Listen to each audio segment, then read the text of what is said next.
The President, wapi shangwe na vigelegele. Karibu Mheshimiwa Rais. Thank you, Mr. President. You're welcome. Asante sana. Tafadhali tunaweza kuketi chini. Asanteni sana.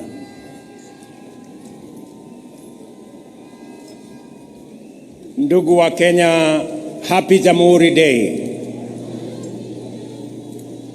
Hamjambo. Jahmhuri hoye. Kanairo hoye. Kabla sijasoma taarifa yangu, kati yetu, in our midst, we have a friend, the President of Gambia, who has honored us with his presence and has come to celebrate this very important moment with us. His Excellency Adama Barrow. Your Excellency, on behalf of the people and government of Kenya, I want to very sincerely thank you and the people of Gambia for agreeing to come and share with us this celebration as we commemorate 60 years of a republic. Mr. President, before I make my statement, let me request you to speak to these great people because they want to hear from you. Mr. President. Tumkaribishe jameni na vigelegele.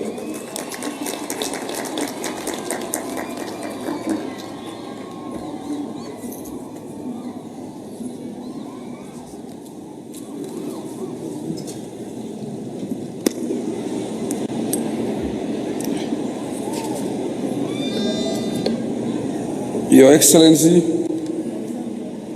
Dr. William Ruto, President of the Republic of Kenya. Your Excellency, the Deputy President,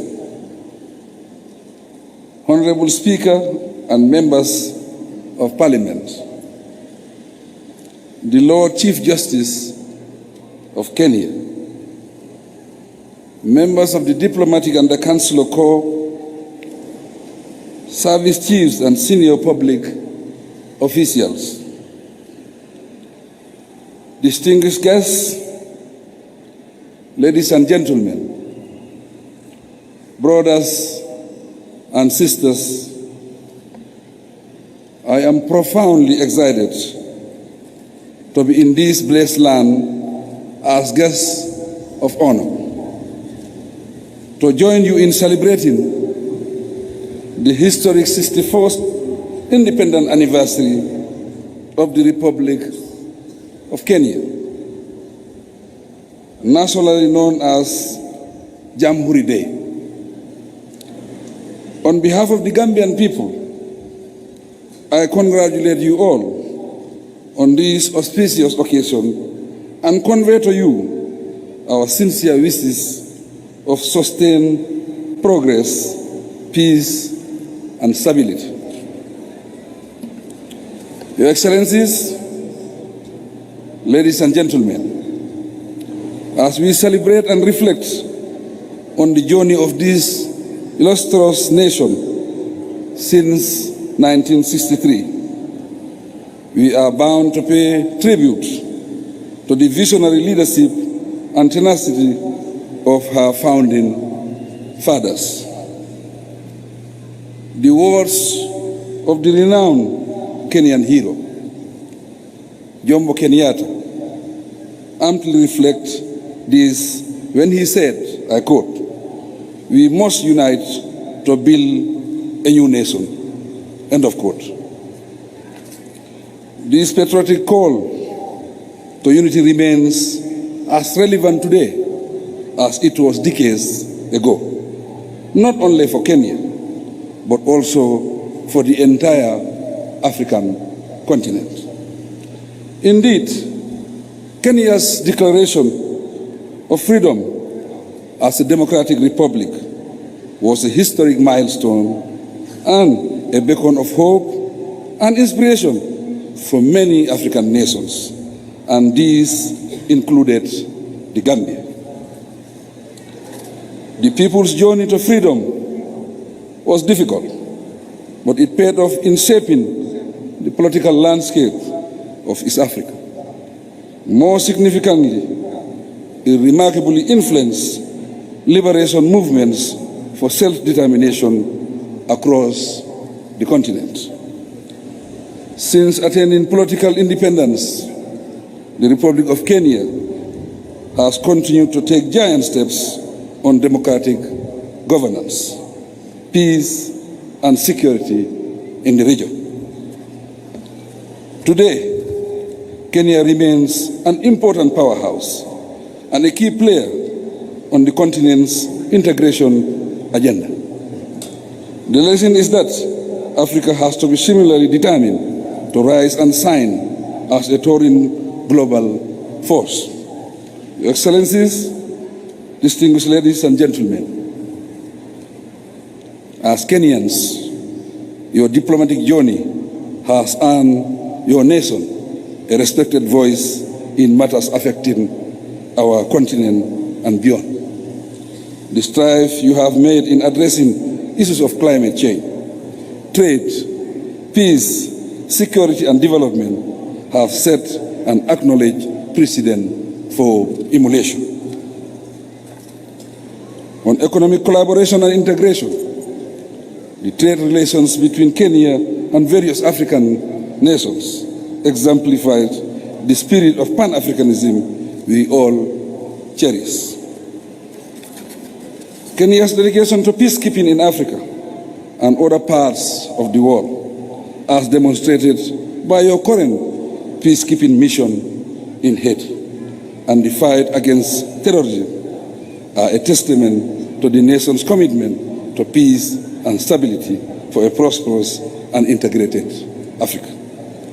Your Excellency, distinguished guests, ladies and gentlemen, culturally, Kenya has contributed significantly to the African unity.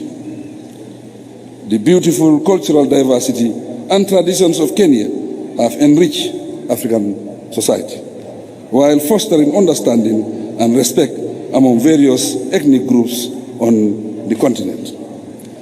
All this corresponds with the aspirations of the founding fathers of Pan-Africanism in Africa. We must admit, however, that those aspirations are still unattained. The question then remains, what else must we do collectively so that future generations would absolve us like the heroic leaders of the past? Frankly, our challenge lies in finding a solution to the persistent paradox of underdevelopment within an enabling context of enormous resources and potential for rapid advancement. Mr. President and dear brother, the Republic of Kenya and the Gambia have much in common in terms of history, culture, and colonial experience.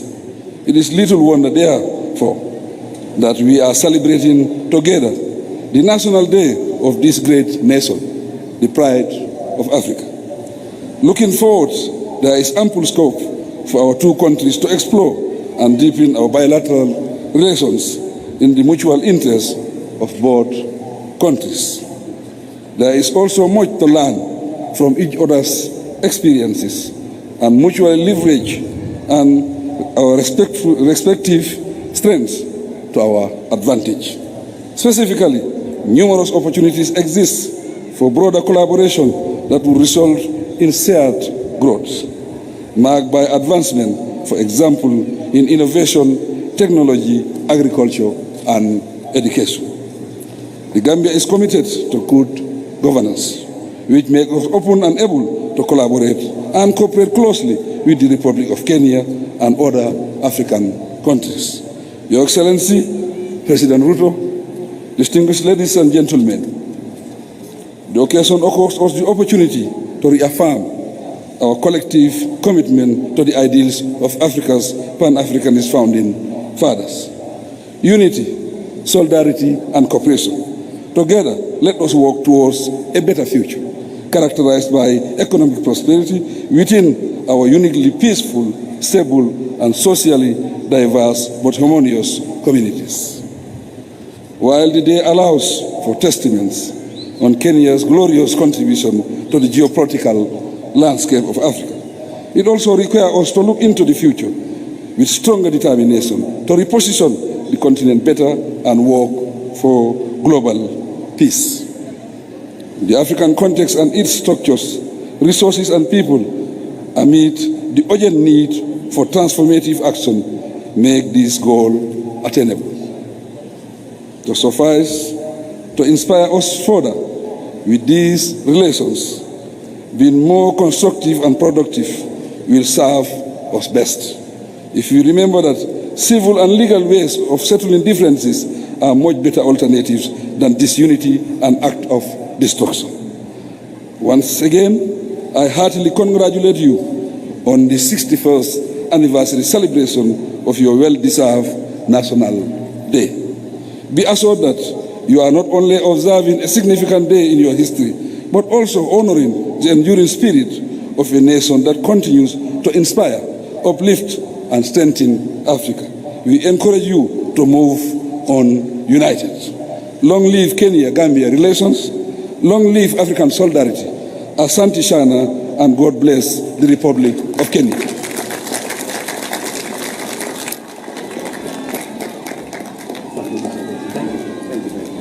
Thank you very much. Thank you. You are good. Thank you. Thank you. Asante sana Mheshimiwa Rais. Please let's take our seats. Ladies and gentlemen, allow me another moment so that we can celebrate a distinguished Kenyan in our midst, a Kenyan American, the first one to win a state assembly seat in Minnesota, the United States of America. In our midst, we have Hulda. Mpigeni makofi jameni. Huyu Mkenya ameenda Marekani na akashinda kiti ya ubunge kule. Asanteni sana.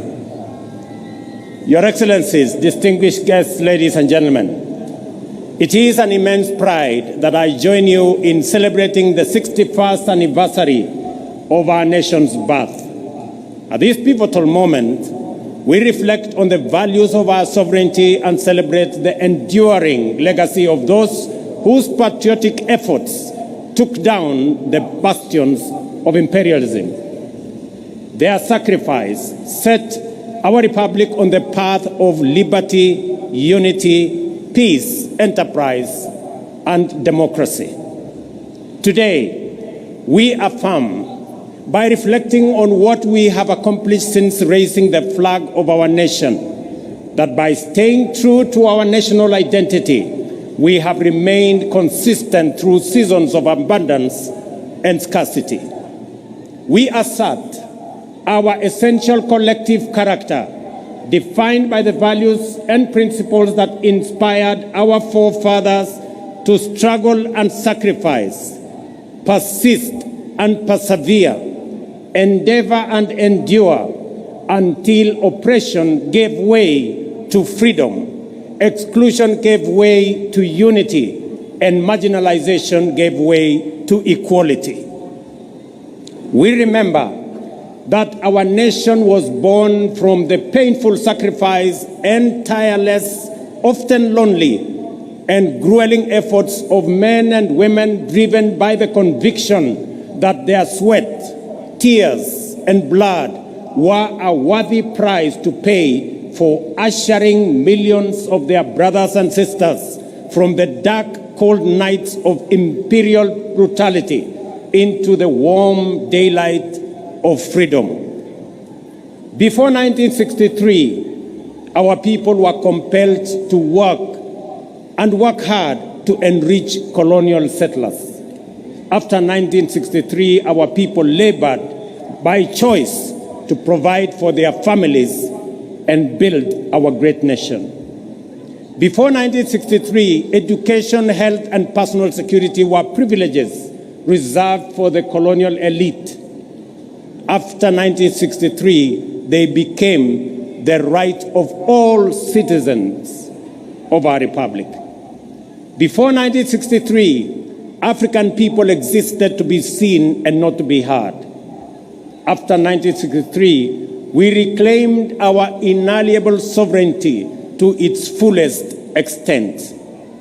The year 1963, therefore, marked Kenya's profound moment of historical change, yet it also represents an equally fundamental moment of essential and defining continuity. Our circumstances changed forever, and our horizon was illuminated by the forces of possibility, the dawn of opportunity shining brightly. Yet our values, hard work, unity, and determination remained constant. We applied these same principles to build our nation after we liberated it. There is an important point worth emphasizing. In our time, our generation must never focus so much on the present that we forget where we were only 6 decades ago. We must not ignore the fact that our freedom, democracy, and development were achieved through the contributions of millions of determined patriots, nor should we underestimate the time and patience it took for them and for these small progressive efforts to accumulate into an unstoppable momentum towards freedom and nation building. It may have been easy to despise individual freedom fighters as they ventured into a forest of uncertainty and to underestimate their ambition to free Kenya from colonialism. Yet, that is precisely how we gained our independence. Courage and hard work, determination and patience, and the confidence that we are not alone are always what it takes to make meaningful strides as a nation. Today, I want to encourage my fellow countrymen to keep this perspective in mind.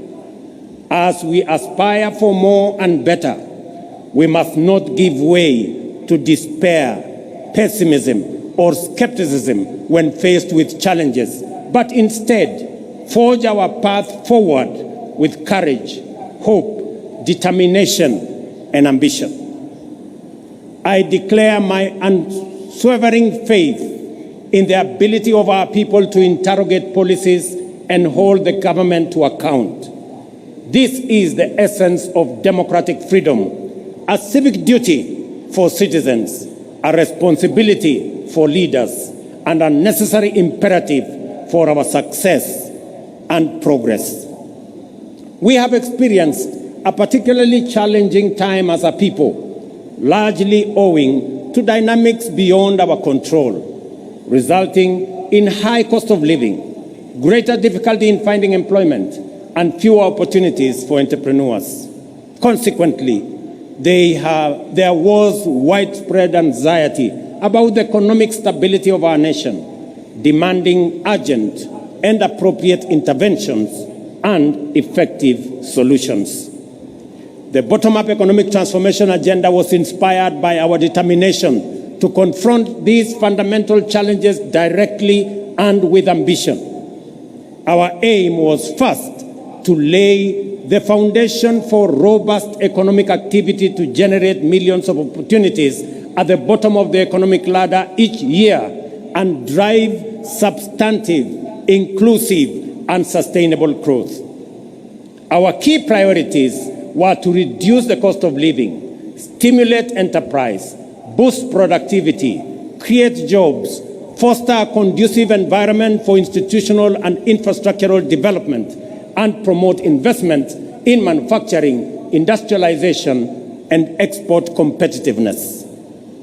As a starting point, it was critical for us to tighten our belts and make significant sacrifices to reset our public finances on a sustainable path, enabling intensified investments in the strategic pillars of our plan and the cross-cutting enablers of rapid transformation. I acknowledge, ladies and gentlemen, the work we have done and the milestones achieved in creating the necessary conditions for progress in every value chain that support the pillars of our plan. There is a time to resist and a time to accept, a time to deny and a time to admit, a time to doubt and a time to believe. In the face of undeniable evidence, skepticism must give way to confidence, and we must reject the deceptive embrace of disinformation and fake news. The results and positive impact of our collective pursuit of fundamental economic change can no longer be wished away. Ladies and gentlemen, financial inclusion, for example, is now a reality for millions. The Hustler Fund is marking its second anniversary on a highly successful note, having empowered millions by lending a total of 60 billion Kenya shillings so far, liberating millions from predatory lenders and precarious financial situations and enabling them to meet their needs, fund their hustles, and build their credit scores.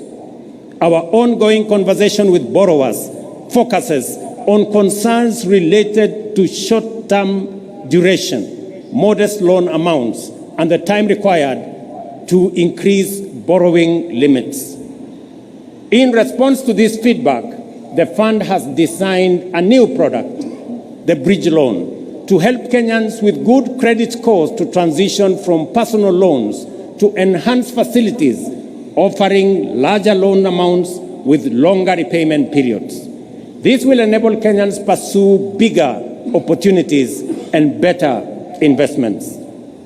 Ladies and gentlemen, not only have we registered successive historic gains against the shame of hunger for the last 3 seasons, we are also firmly on the path towards surplus production. This impressive rise in productivity has multiplied the incomes of farmers in maize, tea, sugar, coffee, and dairy value chains. There is no doubt that this agricultural transformation is the direct result of our strategic decisions to shift public resources from consumption subsidies to support productivity. Food is now more accessible to households than before. And as I stated in the State of the Nation address, our country now boasts substantial national food stocks, 95 million 50-kilogram bags of maize, 9 million bags of beans, 10 million bags of wheat, and 2 million bags of rice. Step by step, we are building a food-secure Kenya, where every family can afford and access a meal. Farmers have brought more land under cultivation and produced more per acre than before, thanks to the timely availability of subsidized inputs and extension services. Agro-industries have more raw materials and value addition is on the rise. The agro-industrial sector is also creating more jobs each year as we gear up to compete in various export markets, driven by the expanding intra-African trade, opportunities in the European Union market and United Kingdom markets, and our growing competitiveness in the global marketplace. Ladies and gentlemen, the bottom-up economic transformation agenda prioritizes digital transformation as a cornerstone of inclusive economic growth. This is why we are undertaking an ambitious expansion of our national digital infrastructure by deploying fiber optic network to connect over 74,000 public institutions and establish 25,000 public Wi-Fi hotspots, because digital transformation is a critical enabler in creating opportunities across all sectors. We intend to use this infrastructure to extend internet connectivity to 8.5 million homes and businesses and eliminate the digital divide, which undermines technological inclusivity in homes, schools, villages, and counties. I take this opportunity to affirm the significant progress already made and which is accelerating due to the digitization of government services. Through the eCitizen portal, we have digitized 20,855 government services, streamlining public service delivery, enhancing transparency and efficiency, eliminating opportunities for corruption, and increasing visibility and mobilization of public revenues. The transformative power of this single initiative to improve citizen experience with public services and enhance the government's ability to manage public resources effectively highlights the immense value of digital transformation. Additionally, our digital transformation strategy is making significant contributions to skills development and job creation.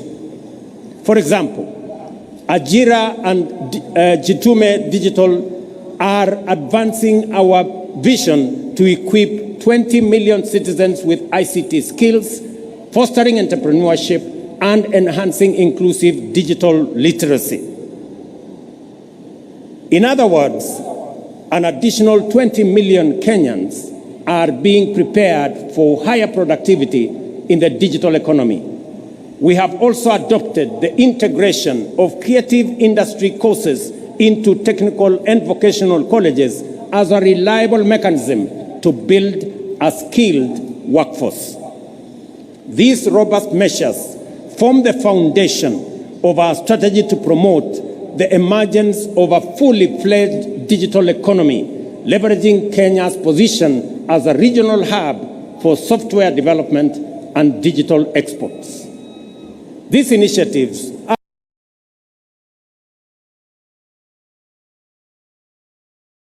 are supported by key interventions for digital innovators and tech entrepreneurs to drive economic diversification and resilience.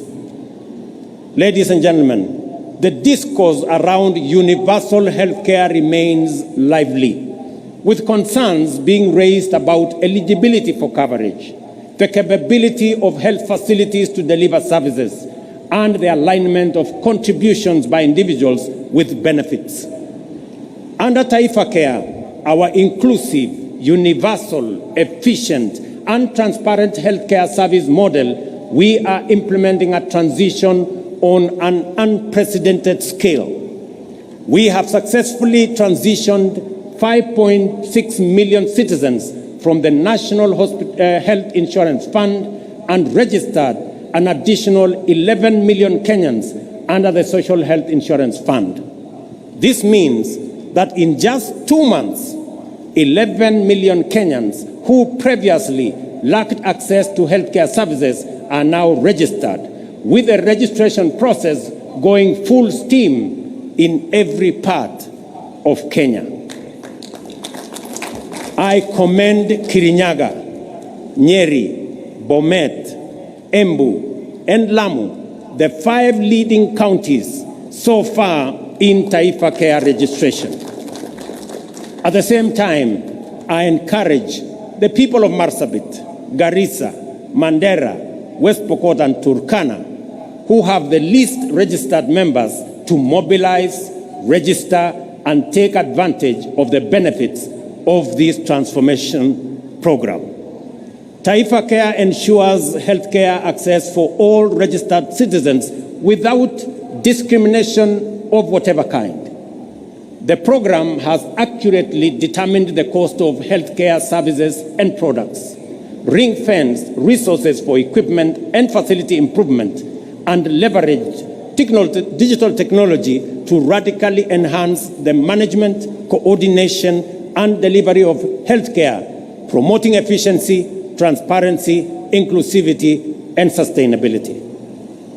No public service delivery project of this scale and ambition has ever been undertaken in the history of our country.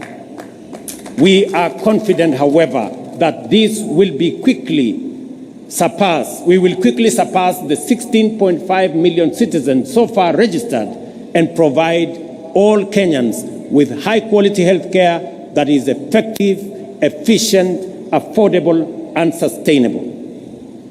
Having said this, I wish to ask you this important question, each and every Kenyan.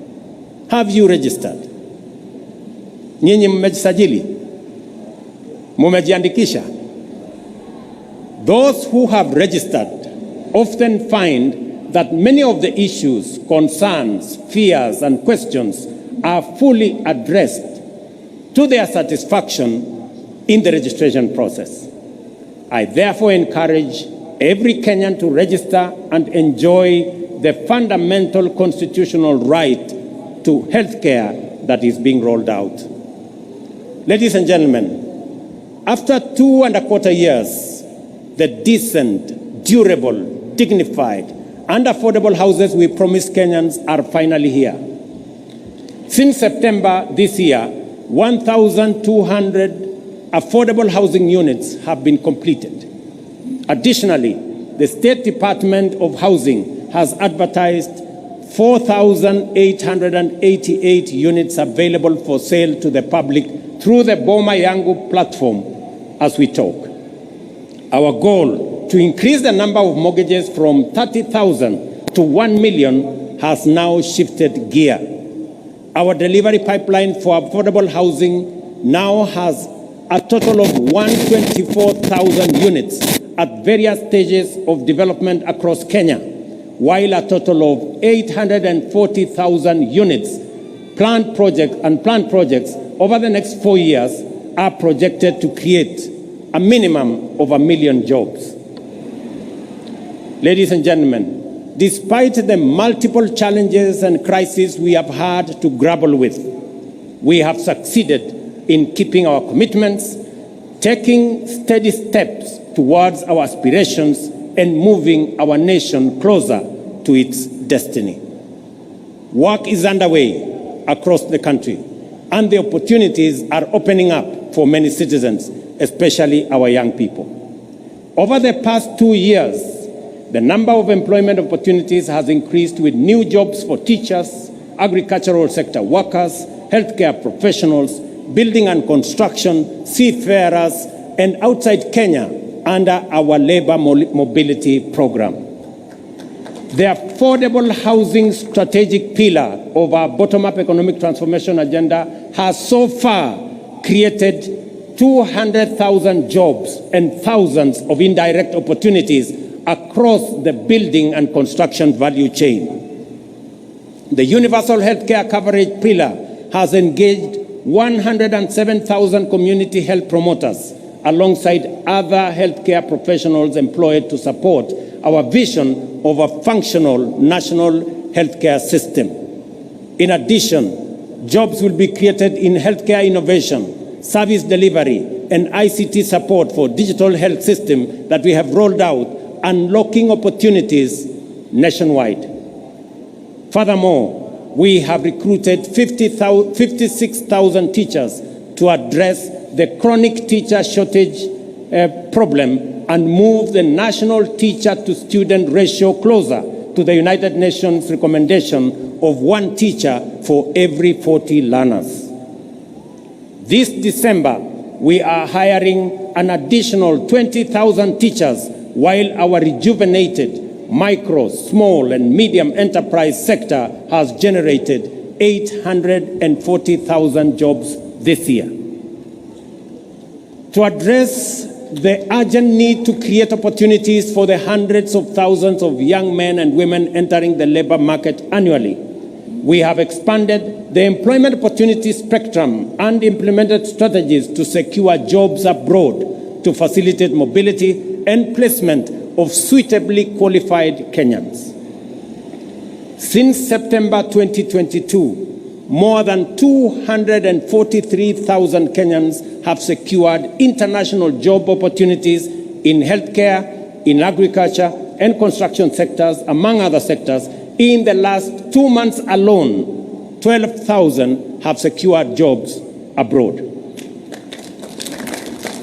So far, we have completed bilateral labor frameworks with 7 countries, while agreements with 2 more countries are awaiting signature. Additionally, agreements with 13 other countries are at various stages of negotiations, and we project to connect up to 2 million Kenyans with jobs abroad once this exercise is completed. Our digital superhighway and creative economy program, which involves laying 100,000 kilometers of last-mile fiber optic infrastructure and establishing digital hubs nationwide, is designed to create digital jobs at the grassroots. To date, 690,000 citizens have been trained in digital skills through their Jira and Jitume programs in various learning institutions, including TVETs and constituency innovation hubs, out of which 180,000 young people have already been linked to online job opportunities, well on track to creating 1 million jobs through this program. Our special economic zones and export processing areas are boosting investment, manufacturing, exports, creating jobs, and increasing national wealth. In the past 2 years, we have licensed over 80 companies within these zones, creating 14,000 jobs.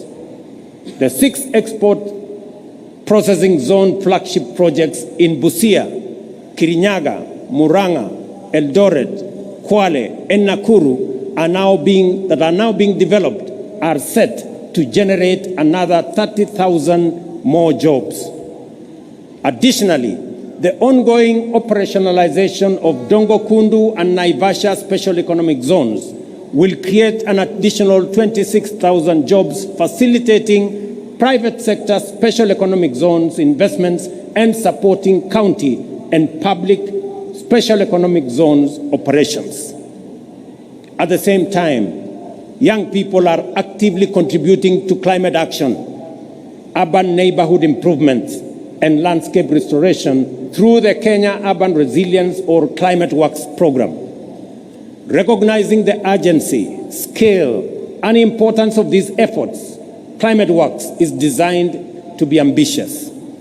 So far, 21,560 Kenyans have been engaged in Nairobi, with nearly 48% being women, reflecting a strong commitment to gender parity. The program will soon be expanded nationwide to engage 200,000 young men and women in critical infrastructure and environmental projects within our towns, cities, and communities. This initiative not only offers opportunities, but also empowers young people to strengthen the foundations of urban living and tackle climate change. We are also investing in local content creation to enhance the quality and competitiveness of Kenyan creative products for export, while facilitating the development of digital platforms to contribute and to distribute Kenyan creativity to global audiences. I am confident that we are firmly on course to transform opportunities for our creative industry. I salute the actors in our creative space whose work brings life to our cities, streets, and screens. Yet, their achievements are overshadowed by injustice. Musicians, who are the heartbeat and soul of our culture, have long been denied their rightful earnings. It is unacceptable that an artist earns as little as 10,000 shillings a year, while those tasked with collecting their royalties pocket millions monthly. This injustice, ladies and gentlemen, must end. The Kenya Copyright Board in conjunction with industry players and e-citizens, must establish a transparent, real-time system for royalty collection and distribution to rightful owners and beneficiaries. As we champion this cause, Kenya is also preparing for global leadership by bidding to host the 2026 World Creative Economy Conference, signaling our commitment to celebrate our talent and showcase our vibrant culture to the world. Hosting this conference will be a bold declaration of Kenya's leadership in the creative economy. Our committed interventions are creating jobs and opportunities, and this is only the beginning. We are building on the foundation we have laid to create more jobs going forward. The essence of the bottom-up economic transformation agenda is to enhance our capacity for incremental achievement and thus accelerate our progress in delivering our commitment for the benefit of all Kenyans. What I wish to emphasize on this Jahmhuri Day is that regardless of our difficult circumstances and despite obstacles, resistance, and anxiety, it remains the mandate of leadership to keep true to their word and the duty of government to deliver.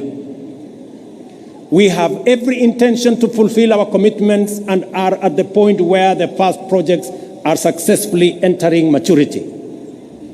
The deliberate and intentional effort to develop effective strategies for creating employment opportunities within our broader economic transformation agenda is bearing fruit.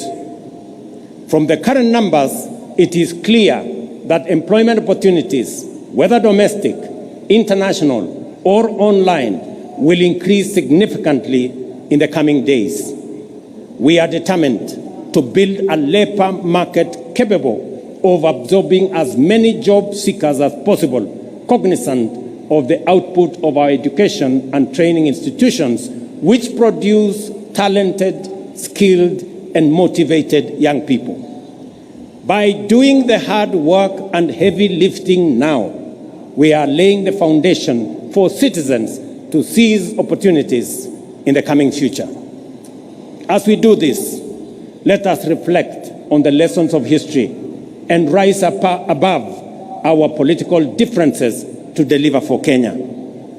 Those who came before us overcame far more turbulent divisions to score a historic victory whose everlasting legacy benefits us today and will endure for posterity.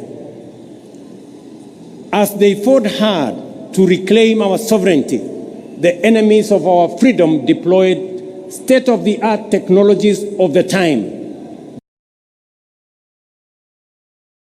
The radio and the aeroplane, to disseminate disinformation and propaganda.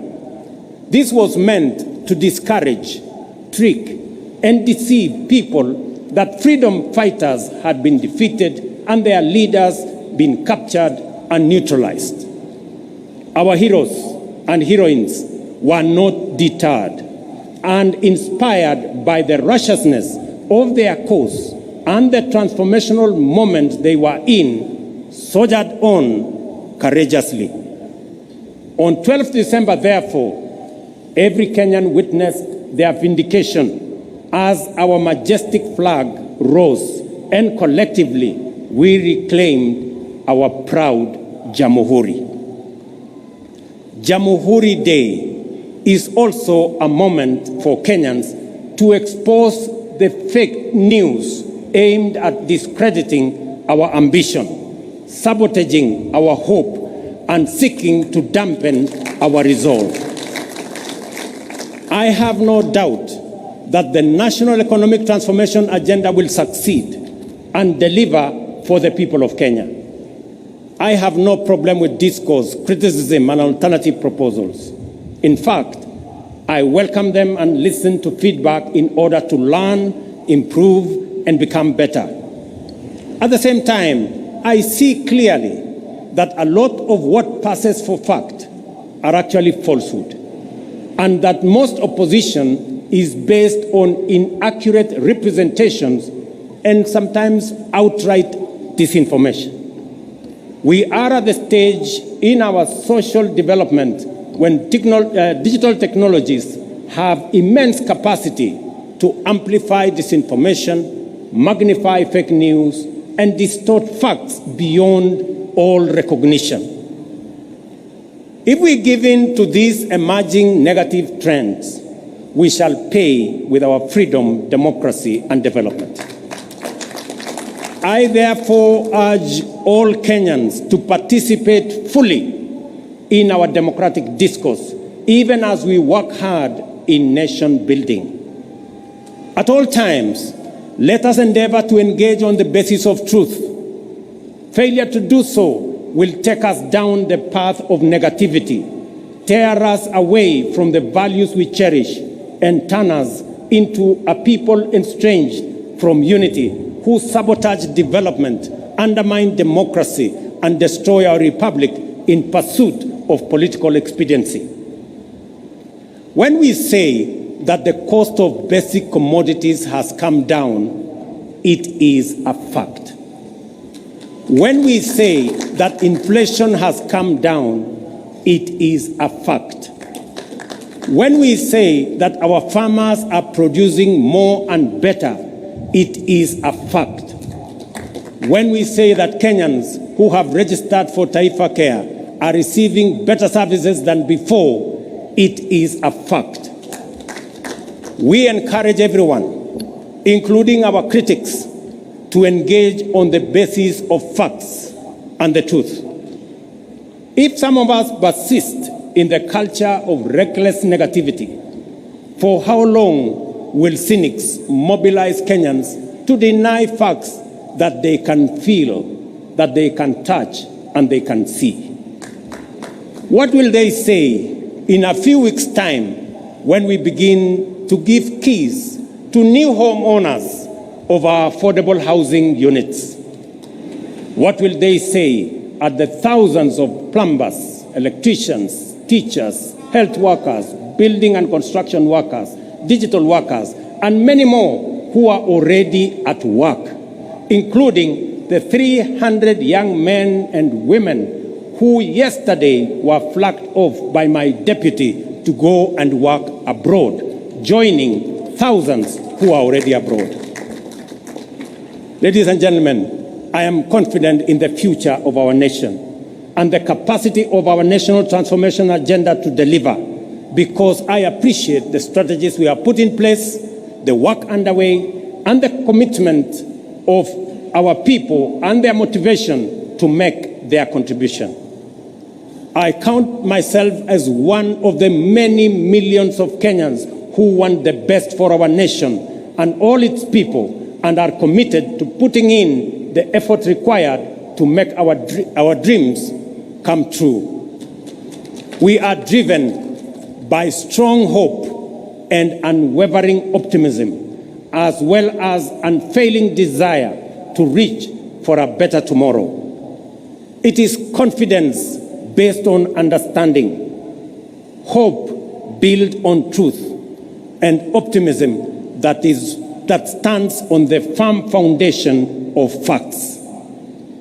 We must do all we can to maintain the essential character of our republic as an open and free democratic society. This implies that we must also do all we can to ensure that our political competition and rivalry never degenerates into contest to assault democracy, oppose development, and demoralize the people. We must remember that whatever else sets us apart, we are united by a desire to achieve the best for Kenya and its people.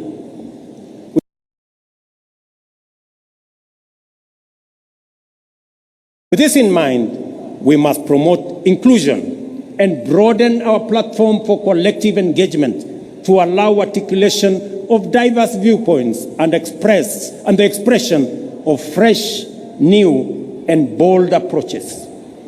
To be transformational, we must be ready to transform ourselves and our strategies on a continuous basis. I will continue to reach out to Kenyans of all walks of life, regardless of their ideological persuasion, to maximize the cross-pollination of the flower of our republic and guarantee robust seeds for future seasons. You must never underestimate your power as citizens and your ability to create positive change individually and all of us collectively. Over time, we have made gradual and steady changes to many of the economic development strategies in order to take on board feedback from the people. In fact, the bottom-up economic transformation agenda has inbuilt mechanisms to improve on the basis of this feedback, because we recognize that as leaders, every day of work is a day of learning from the people, and that every good idea must always give way to a better one. Listening, therefore,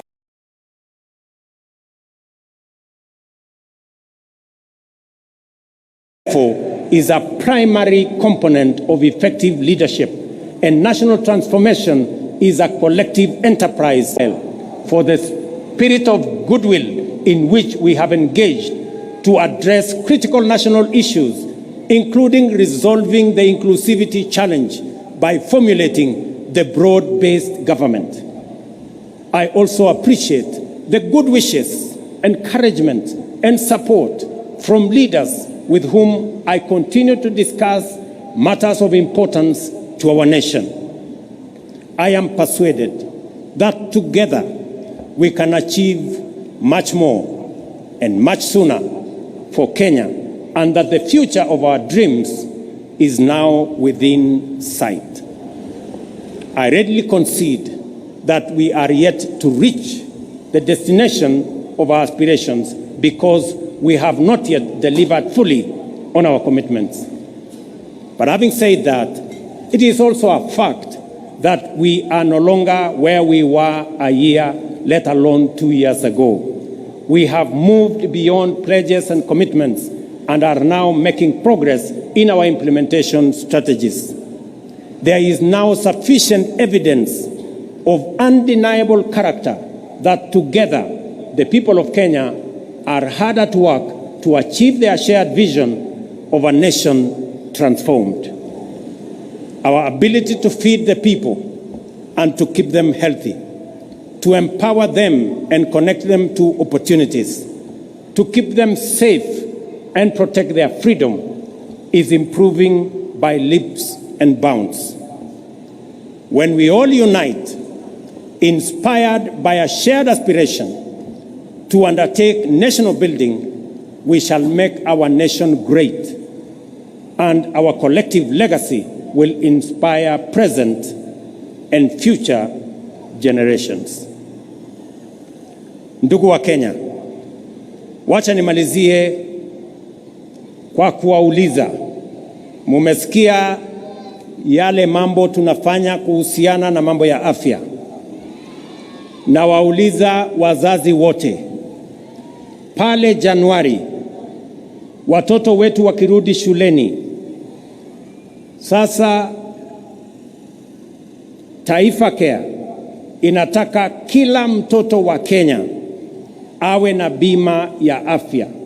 Wakati wazazi mtarudisha watoto wenu shuleni, tunataka kila mzazi aandamane na mtoto wake, ndio tuweze kusajili watoto wote wa Kenya, ili watoto wote wa Kenya tuwapangie mambo yao ya afya.